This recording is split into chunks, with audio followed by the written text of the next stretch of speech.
വളരെ ദുഃഖകരമായ ഒരു സംഭവമാണ് ഇടുക്കി കട്ടപ്പനയിൽ സംഭവിച്ചത്. കട്ടപ്പനയിൽ ഹോട്ടലിൻ്റെ മാലിന്യ ടാങ്ക് വൃത്തിയാക്കുന്നതിനിടെ അപകടത്തിൽപ്പെട്ട് മരിച്ചവരുടെ മൃതദേഹങ്ങൾ ഇന്ന് പോസ്റ്റ്മോർട്ടം ചെയ്യും. മാലിന്യ ടാങ്ക് വൃത്തിയാക്കുവാൻ മാൻഹാളിൽ ഇറങ്ങിയ 3 തൊഴിലാളികളാണ് ഇന്നലെ മരണപ്പെട്ടത്. തമിഴ്നാട് കമ്പം സ്വദേശി ജയരാമൻ, ഗൂഡല്ലൂർ സ്വദേശികളായ സുന്ദര പാണ്ഡ്യൻ, മൈക്കിൾ എന്നിവരാണ് മരണപ്പെട്ടു പോയത്.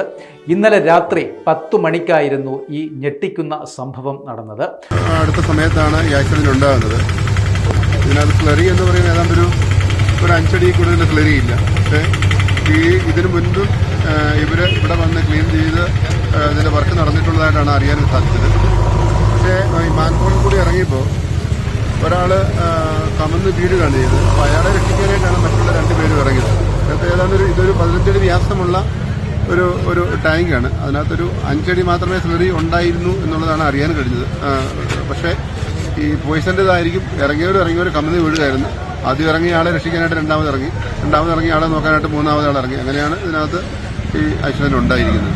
മാൻഹാളിലേക്ക് ആദ്യം ഇറങ്ങിയ ഒരാൾ ഇതിൽ കുടുങ്ങിപ്പോയി.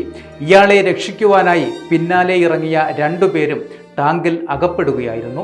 1.5 മണിക്കൂർ നീണ്ട ശ്രമത്തിനൊടുവിൽ 3 പേരെയും പുറത്തെടുത്തു എങ്കിലും ജീവൻ രക്ഷിക്കുവാനായില്ല.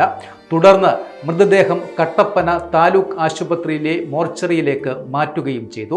സംഭവത്തിൽ മന്ത്രി റോഷി അഗസ്റ്റിൻ ജില്ലാ കളക്ടറോട് റിപ്പോർട്ടും തേടിയിട്ടുണ്ട്. അതിൻ്റെ അകത്തുണ്ടായിരുന്ന ഒരു ദുരന്തം എന്ന് പറയുന്നത് ഈ വലിയ ടാങ്കിന് ഒരു 2 അടി വ്യാസം മാത്രമുള്ള ഒരു മാൻഹോൾ ഉണ്ടായിരുന്നു. അപ്പോൾ പിന്നീട് റെസ്ക്യൂവിന് വന്ന ഫയർഫോഴ്സിനും അവരുടെ സഹപ്രവർത്തകർക്കും ഒന്നും ഇതിനകത്ത് ഇറങ്ങാൻ മേലാതെ വന്നു. ഓക്സിജൻ ഉപയോഗിച്ച് പോലും സഹപ്രവർത്തകർക്ക് ഇറങ്ങാൻ മേലാത്ത അവസ്ഥയായിരുന്നു. ആ ഒരു അവസ്ഥയിൽ JCB വിളിച്ച്, ഫയർഫോഴ്സിന്റെ നേതൃത്വത്തിൽ JCB വിളിച്ചാണ് ആ സ്ലാബെല്ലാം പൊളിച്ചു മാറ്റിയതിന് ശേഷമാണ് ഇവരെ 3 പേരെ പുറത്തെടുത്തപ്പോൾ തന്നെ ജീവഹാനി സംഭവിച്ചിരുന്നു എന്നാണ് മനസ്സിലാക്കാൻ കഴിഞ്ഞിട്ടുള്ളത്. 1 മാസത്തോളമായി വെറുതെ കിടന്നിരുന്ന വേസ്റ്റ് വെള്ളം കിടന്നിരുന്നതാണ്. അപ്പോൾ അതാണ് പെട്ടെന്ന് ഈ അപകടം ഉണ്ടാകുന്നതിനുള്ള കാരണമായത്. ഹോട്ടലിന്റെ മാലിന്യ ടാങ്ക് വൃത്തിയാക്കുവാൻ മരിച്ച ജയരാമൻ കരാർ എടുത്തിരുന്നു. ജയരാമനും 5 തൊഴിലാളികളും ചേർന്ന് മാലിന്യം നീക്കം ചെയ്യുമ്പോഴാണ് ഈ വലിയ അപകടം സംഭവിക്കുന്നത്. മൈക്കിളാണ് മാലിന്യ ടാങ്കിലേക്ക് ആദ്യം ഇറങ്ങുന്നത്. ഇയാൾ ടാങ്കിനുള്ളിൽ കുടുങ്ങിയെന്ന് മനസ്സിലാക്കിയതോടെ രക്ഷിക്കാൻ ഇറങ്ങിയതാണ് സുന്ദര പാണ്ഡ്യൻ.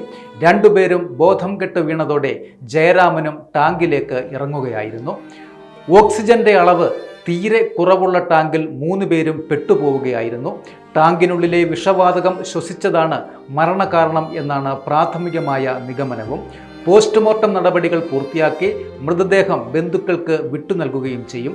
ശുചീകരണ പ്രവർത്തനങ്ങളിൽ വേണ്ടത്ര സുരക്ഷാ ക്രമീകരണങ്ങൾ ഏർപ്പെടുത്തിയിരുന്നോ എന്ന് പരിശോധിക്കുമെന്ന് നഗരസഭാ അധികൃതർ വ്യക്തമാക്കുകയും ചെയ്തിട്ടുണ്ട്.